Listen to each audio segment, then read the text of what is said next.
happen? He was playing soldier and he put the pot over his head. Now it's stuck. Have you tried to get it off? No.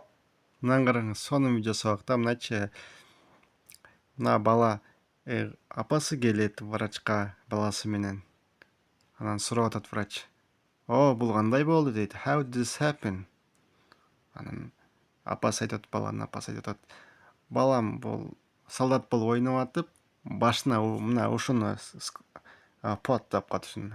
Англисчеде башына ушуну кийип алып, солдат болуп ойноп атып, азыр эми кысылып калды дейт да, чыкпай атат дегендей кылыпчы. Oh, I'm afraid of hurting him. Врач сурап атат, сиз муну чыгарган аракет кылып көрдүңүзбү десе, апасы айтат, no, I'm afraid of hurting him деп атат. Мен корком дейт, балама зыян келтирип коюштан, оорутуп коюштан дейт. Yes. If we pull too hard, we'll hurt him.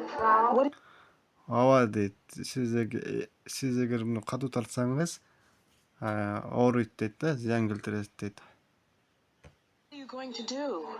Well, Эми эмне кыласыз деп апасы врачтан сураганда, врач айтат. if I don't get it off, he won't be able to eat. Oh, Эгер мен муну чыгарбасам, бул тамактын албай калат, жей албай калат деп атат да. no. I'm only joking. If I put some soap on his head, it'll come off easily. Мен жөн эле тамашалаштым дейт. Что муну чыгарбасам бул тамак жей албай калат эмес, бул жөн эле тамашалаштым деп атат.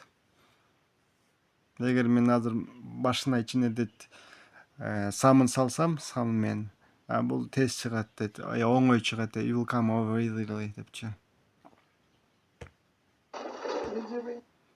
Ушундай кызыктуу.